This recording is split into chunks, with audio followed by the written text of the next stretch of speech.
Audio 3 सिद्धिदायक साधनाओं के परीक्षित प्रयोग। लेखक वेदमूर्ति तपोनिष्ठ पंडित श्रीराम शर्मा आचार्य। प्रसुप्त का जागरण योग प्रक्रिया से।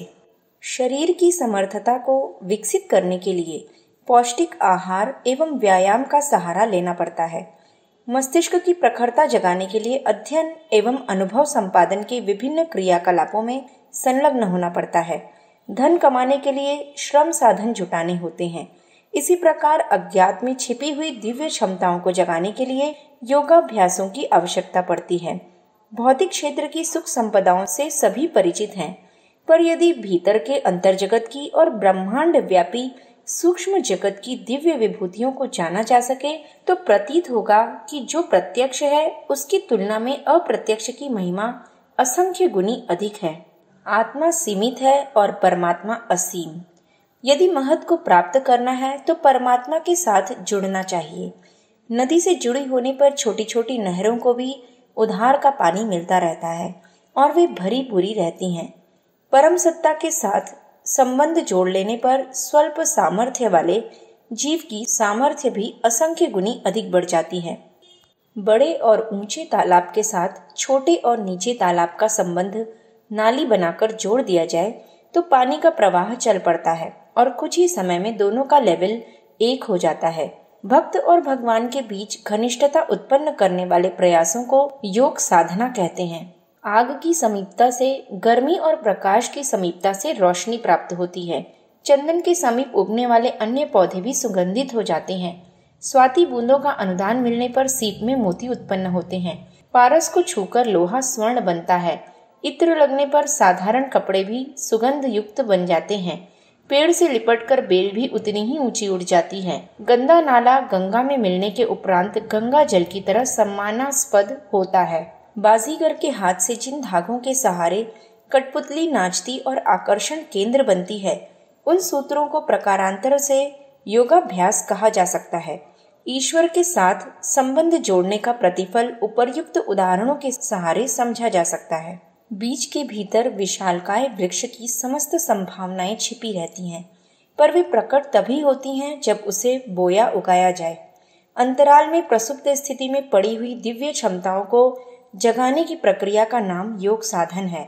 यह इतना बड़ा पुरुषार्थ है जिसकी तुलना में धन, बल, बुद्धि, वर्चस्व आदि के सभी उपार्जन छोटे पड़ते हैं। आत्मबल संपन्न महामानवों, ऋषियों, सिद्ध पुरुषों, देवदूतों ने आत्मकल्याण एवं लोक कल्याण की जैसी चमत्कारी सफलताएं पाई, उन्हें संसार की सभी सफलताओं की तुलना में कहीं अधिक गरिमापूर्ण युक्त माना जाएगा। आत्मसंतोष, लोक सम्मान, जन सहयोग, दैवी अनुग्रह जैसे दिव्य वरदान आत्म साधना के फलस्वरूप ही उपलब्ध होते हैं। स्वर्ग एवं मुक्ति का परमानंद अध्यात्म क्षेत्र के पुरुषार्थकर्ताओं को ही मिलता है। साधना के सहारे सिद्धि प्राप्त करने वाले अनुभव करते हैं कि उन्होंने अन्य सभी बुद्धिमानों की तुलना में कहीं अधिक दूरदर्शिता का मार्ग अपनाया था। रिद्धि सिद्धियों की कुंजी योग साधनाएं। आध्यात्मिक विभूतियों के सहारे मनुष्य न केवल अपना वर्ण असंख्यों का उच्च स्तरीय उपकार उद्धार कर सकता है, जबकि भौतिक उपार्जन से मात्र शारीरिक सुख सुविधाओं का अस्थायी लाभ ही मिल सकता है। काय कलेवर की सामर्थ्य भी सीमित है, किंतु सूक्ष्म शरीर में ऐसी रहस्यमयी विभूतियां भरी पड़ी हैं जिन्हें जागृत कर सकने पर मनुष्य अतीन्द्रिय क्षमताओं का अधिष्ठाता सिद्ध पुरुष बन सकता है। उस क्षेत्र के प्रयत्नों को परम पुरुषार्थ माना जाता है। योग साधना के लिए किए गए प्रयत्नों को उच्च स्तरीय बुद्धिमत्ता का परिचय माना जाता है। योग साधन विशुद्ध चेतना विषयक विज्ञान है। जिस प्रकार भौतिक विज्ञान का लाभ हर किसी को मिल सकता है, उसी प्रकार अध्यात्म विज्ञान का लाभ उठा सकना हर किसी के लिए सरल है। यदि अनुभवी संरक्षण में उसे किया जा सके तो उसमें लाभ ही लाभ है, जोखिम तनिक भी नहीं। शंकर को योगेश्वर और कृष्ण को योगीराज कहा जाता है। सातों ऋषि योग की 7 धाराओं के अधिष्ठाता हैं। ये सभी गृहस्थ थे। गृहस्थ रहते योग साधन करने में किसी को किसी प्रकार की अड़चन, अवरोध का सामना नहीं करना पड़ता। राजा जनक से लेकर रामकृष्ण परमहंस जैसे अनेक आत्माओं ने घर गृहस्थी के बीच ही योग साधना की और लोक परलोक सुधारा। इस युग के मूर्धन्य ऋषि गुरुदेव आचार्य जी गृहस्थ रहते हुए भी साधना के उच्च शिखर पर पहुंचे और सिद्धियों के अधिपति बने। वे इसकी प्रत्यक्ष उदाहरण हैं। आत्मिक प्रगति का योग साधना का मार्ग सभी गृहस्थ विरक्तों के लिए, नर नारियों के लिए बिना किसी भेद प्रतिबंध के समान रूप से खुला पड़ा है। सूर्य सानिध्य जैसे इस लाभ से हर कोई हर स्थिति में लाभान्वित हो सकता है। योग साधना के अनेक मार्ग हैं।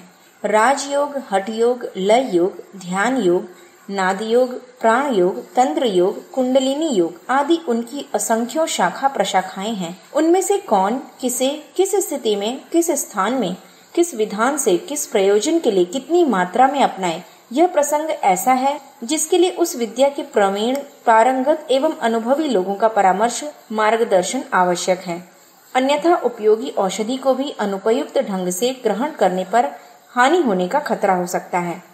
इस झंझट से बचते हुए एक सरल योगाभ्यास ऐसा भी है जिसे हर स्तर का व्यक्ति बिना किसी भय आशंका के, परामर्श संरक्षण के कर सकता है और प्रायः उतना ही लाभ उठा सकता है जितना कि कष्ट साध्य तप साधना करने वाले योगी जन लंबे समय के परिश्रम से उठा पाते हैं। युग संधि महापुरस्चरण साधना। यह युग संधि की वेला है। सन 1980 से 2000 तक के 20 वर्षों में महाकाल की युग परिवर्तन प्रक्रिया का चक्र द्रुत गति से परिभ्रमण करेगा। युग संधि का उषा काल का यह क्रम 2000 के बाद भी चलता रहेगा। नव सृजन की पुण्य प्रक्रिया में सहयोग देने के इच्छुक प्रज्ञा परिजनों की समर्थता बढ़ाने के लिए इन दिनों हिमालय के अध्यात्म ध्रुव केंद्र से एक विशेष प्रकार के अनुदानों का वितरण हो रहा है। इस सूत्र श्रृंखला से जुड़ जाने पर उस वितरण का लाभ लिया जा सकता है। बिजली घर से जुड़ जाने पर बल्ब, पंखे, हीटर, कूलर आदि अनायास ही गतिशील हो उठते हैं। यह उन यंत्रों का अपना उपार्जन नहीं, उपलब्ध अनुदान है। माता अपने बच्चों को दूध पिलाती और परिपुष्ट बनाती है। चिड़िया अपने मुख में दाना पीसकर चूजे के मुंह में उतारती है। ठीक इसी प्रकार यह आध्यात्मिक अनुदानों का वितरण प्रवाह भी है, जिसे प्राप्त कर नवसृजन श्रृंखला से संबद्ध हुए सभी प्रज्ञा परिजन आगत वर्षों में सरलता पूर्वक लाभ उठाते रह सकते हैं। 3 प्रकार के प्राण प्रवाह। अध्यात्म के ध्रुव केंद्र हिमालय के हृदय क्षेत्र से इन दिनों प्रातः सायं 3 स्तर के सामर्थ्य प्रवाह रेडियो तरंगों की तरह प्रवाहित होते हैं। समय है प्रातः सूर्योदय से 2 घंटा पूर्व से लेकर सूर्योदय तक, रात्रि को सूर्यास्त से लेकर 2 घंटा रात्रि बीतने तक।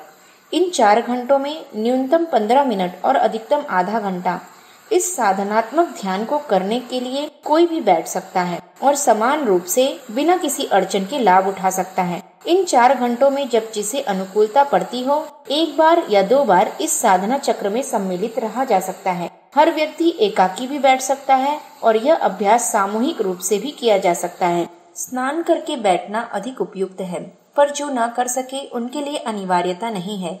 नित्य कर्म से निपटकर हाथ मुंह धोकर भी इस साधना के लिए बैठा जा सकता है। कुर्सी पर बैठने की अपेक्षा जमीन पर आसन बिछाकर बैठना उत्तम है। यूं असमर्थता की स्थिति में उसे चारपाई पर सोते हुए भी कर सकते हैं। पालथी मारकर बैठें, कमर सीधी रखें, मुख सूर्योदय की दिशा में पूर्व की ओर रखें। इस प्रयोग में पूजा सामग्री रखने या कोई पूर्व विधान करने की आवश्यकता नहीं है। ध्यान मुद्रा में बैठकर प्रयोग चालू किया जा सकता है। ध्यान मुद्रा के 5 अनुशासन हैं। पहला, शांत चित्त, मन को उछल कूद न करने देना, धारणा में नियोजित किए रहना। दूसरा, स्थिर शरीर, हाथ पैर गर्दन आदि को इधर उधर न घुमाना, शरीर को पाषाण प्रतिमा जैसा स्थिर रखना। तीसरा, कमर सीधी, मेरुदंड को सीधा रखना ताकि इड़ा पिंगला सुषुम्ना के प्रवाह ठीक प्रकार बह सकें। चौथा, हाथ गोदी में, बायां हाथ नीचे, दाहिना ऊपर। पांचवा, आंखें बंद, वृत्तियों को बाहर से सिकोड़कर अंतर्मुखी बनाना। यह ध्यान मुद्रा प्रस्तुत योग साधना के अंतर्गत की जाने वाली ध्यान धारणा में आवश्यक एवं उपयोगी समझी गई है। इस अकेली ध्यान मुद्रा को अपनाकर मात्र प्रातः कालीन स्वर्णिम सूर्य सविता देवता का ध्यान किया जाए तो भी बहुत लाभ हो सकता है। ध्यान के समय अनुभूति परक भावना जमाई जाए कि सविता की प्रकाश किरणें स्थूल शरीर में सत्कर्म की, सूक्ष्म शरीर में सद्ज्ञान की, कारण शरीर में सद्भाव की प्रेरणा भर रही है, तो इतनी छोटे प्रयोग भर से स्फूर्ति बढ़ती और समर्थता एवं उत्कृष्टता बढ़ती अनुभव की जा सकती है। यहाँ हिमालय के अनुदान प्रवाह की चर्चा की जा रही है, जो असाधारण महत्व की है और उससे प्रज्ञा परिजन उच्च स्तरीय लाभ उठा सकते हैं। जिन 3 प्रवाहों के अनुदान इन दिनों उपलब्ध किए जा सकते हैं, उनमें से एक है स्थूल शरीर में प्राण संचार भर देने वाला मूलाधार से संबंधित कुंडलिनी प्रवाह। दूसरा है सूक्ष्म शरीर में ज्योति संचार करने वाला आज्ञा चक्र उन्मीलन, यही है तृतीय नेत्र को ज्योतिर्मय बनाना। तीसरा है कारण शरीर में श्रद्धा संचार करने वाला हृदय चक्र में भक्ति भावना का उभार। इन तीनों को क्रमशः पारस, कल्पवृक्ष और अमृत अनुदान भी कहा जा सकता है। प्राण संचार का प्रतिफल है जीवनी शक्ति, साहसिकता एवं प्रतिभा। ज्योति जागरण से दूरदृष्टि, दिव्य दृष्टि एवं अंतर्दृष्टि प्राप्त होती है। हृदय चक्र में भाव श्रद्धा उभरने से तृप्ति, तुष्टि, शांति का अनुभव होता है।